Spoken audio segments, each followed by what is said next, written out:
Boa tarde, pessoal. Mais uma segunda-feira, estamos aí juntos.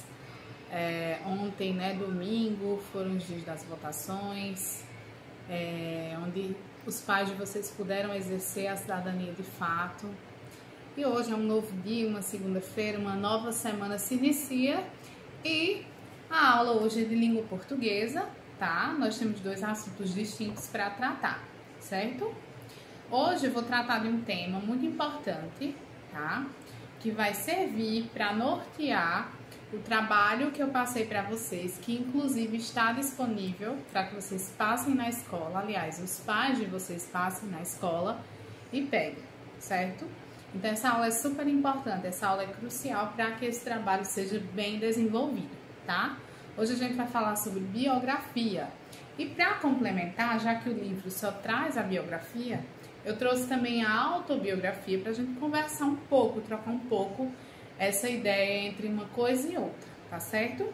E aí eu queria que vocês abrissem a página 32 do livro de vocês, que tem uma biografia da nossa Marta, né? E aí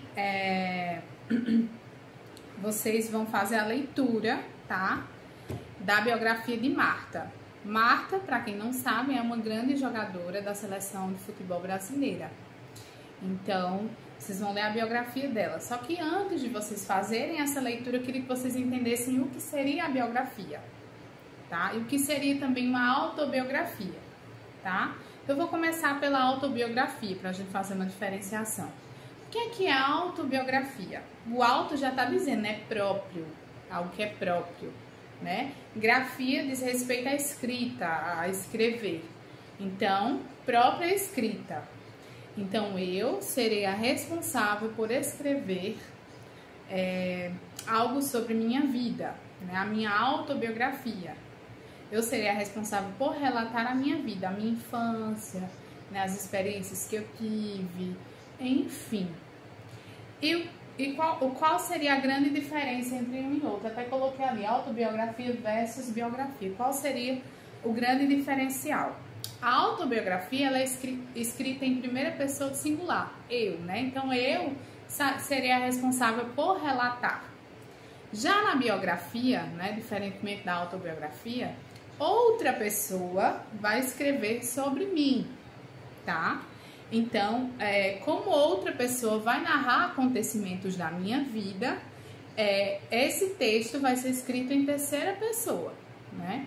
Então, uma outra pessoa que vai narrar, como é o caso aqui desse texto da página 32, certo? Inclusive, ó, logo no finalzinho, na página 33, eu tenho Débora Tomé. Débora Tomé é a biógrafa. Ela quem biografou, ela quem fez essa biografia de Marta. Tá? Então, eu tenho aí uma pessoa diferente falando sobre Marta. Agora, se Marta fizesse uma biografia dela mesma, se ela mesma escrevesse, aí seria uma autobiografia, tá certo? Existe uma diferença entre uma coisa e outra. Características estruturais. Tanto a autobiografia como a biografia, ela precisa falar sobre a infância, né? Daquela pessoa, sobre assuntos importantes daquela pessoa, sobre acontecimentos importantes daquela pessoa, os livros que aquela pessoa escreveu, se ela tiver escrito, os prêmios que aquela pessoa ganhou, tá? Então é muito importante, né, quando vocês forem escrever uma biografia, vocês escolherem uma pessoa famosa, uma pessoa que tem um renome, que tem uma posição social que seja relevante para a sociedade.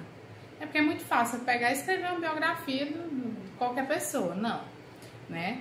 As biografias, geralmente, elas são escritas, as que são escritas com uma pessoa importante como o referencial daquela biografia, como é o caso dessa biografia da página 32 da nossa Marta, né? Tem uma coisa que eu coloquei aqui no quadro, chamada de autor fantasma. O que seria um autor fantasma? O que vocês acham? Olha só, quando eu faço uma autobiografia, quando eu quero fazer uma autobiografia da minha vida, vamos supor, eu, professora Fernanda, quero fazer uma autobiografia da minha vida, só que eu não quero escrever. Então, o que é que eu vou fazer? Eu vou relatar a minha vida para alguém que vai escrever sobre ela. Então, dentro da autobiografia, eu tenho um autor fantasma, tá? Então, eu não quero escrever, portanto, eu contrato alguém, peço para alguém, relato para alguém para que ele escreva sobre mim, certo? A biografia, gente, ela é escrita geralmente por um jornalista, um biógrafo, tá? Sempre são essas pessoas, tá? Que vai pesquisar sobre a minha vida. Outra coisa, deixa eu ver se eu deixar algum... Deixei. O que é que não pode faltar numa biografia? O que é que será que não pode faltar numa biografia, tá? Antes de mais nada, eu queria dizer para vocês o seguinte. Lembrando que só é válido escrever uma biografia, tá? Essa biografia, ela só vai ter uma validade, ela só vai ter uma importância se essa pessoa ela tiver uma relevância para a sociedade. Por exemplo, eu vou fazer uma biografia de Sivuca. Vou fazer uma biografia de Elba Ramalho, eu vou fazer uma biografia de Silvio Santos. Então, essas são pessoas que têm uma posição de destaque, né? Que têm uma importância para a sociedade, tá? O que é que não pode faltar numa biografia, como eu disse para vocês anteriormente? O nome completo da pessoa não pode faltar, certo? Foco e clareza naquilo que é relatado é algo que também não pode faltar. Uma característica super importante, tanto da biografia como da autobiografia, é que a gente não pode relatar nada que seja fictício. Tudo é real, os fatos são reais, certo? Então, a gente tem que relatar fatos reais, não existe ficção, nem na autobiografia, nem na biografia, tá certo? Naturalidade, né? Onde é que aquela pessoa nasceu? Isso é de suma importância, né? Quando aquela pessoa nasceu. Você pode trazer também a história da família daquela pessoa, né? Quem faz parte daquela família, como são essas pessoas, o que é que elas fazem, o que é que elas trabalham. Enfim, você pode trazer essa gama de informações, tá certo? Lembranças da infância, tá? Vocês podem trazer também, é muito legal. A biografia, gente, ela é um mix, tá?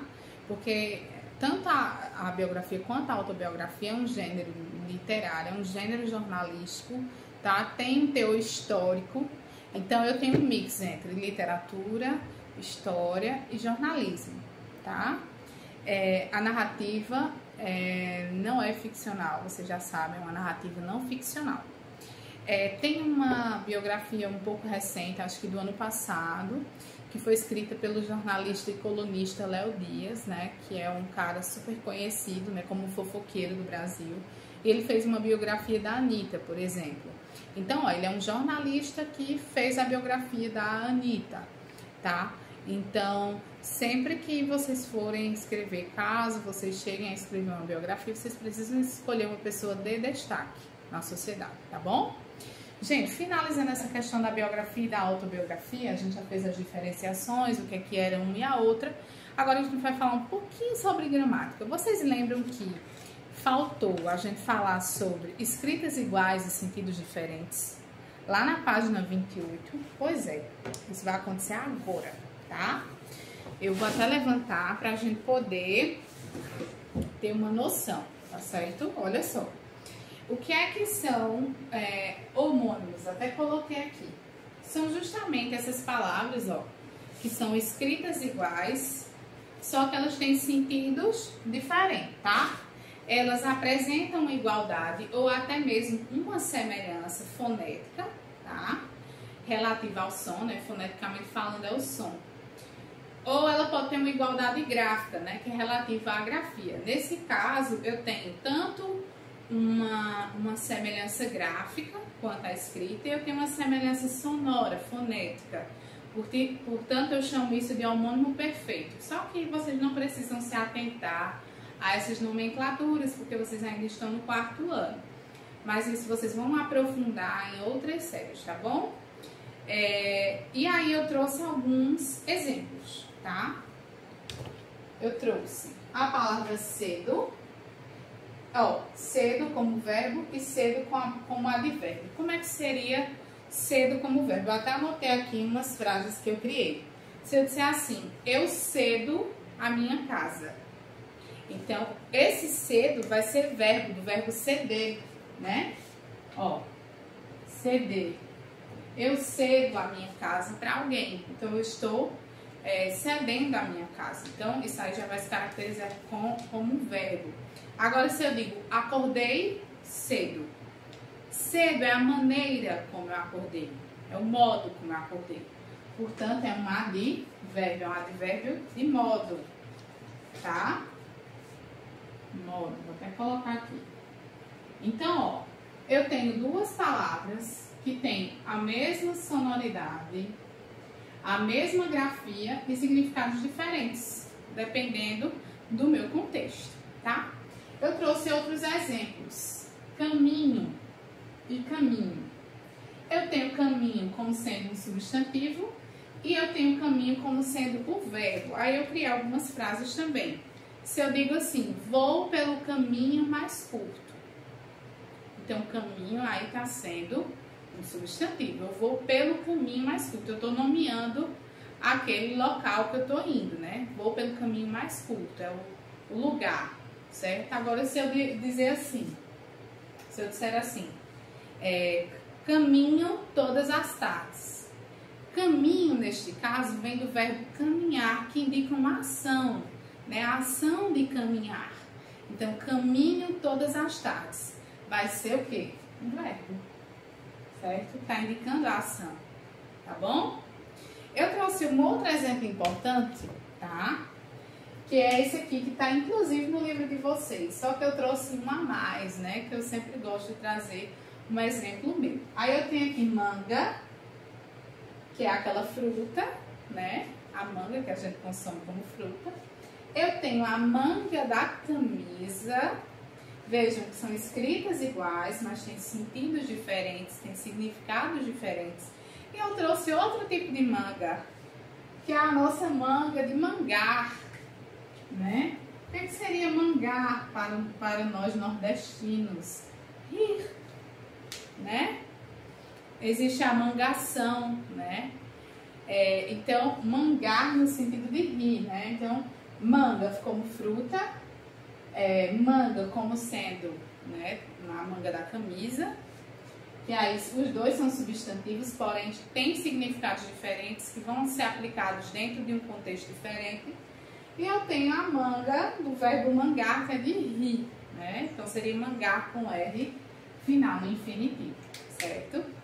Gente, foi isso basicamente, tá? Espero que vocês tenham compreendido. Fiquem muito atentos, tá? Eu estarei explicando a atividade para vocês no privado. Um grande beijo e até a próxima. Tchau, tchau.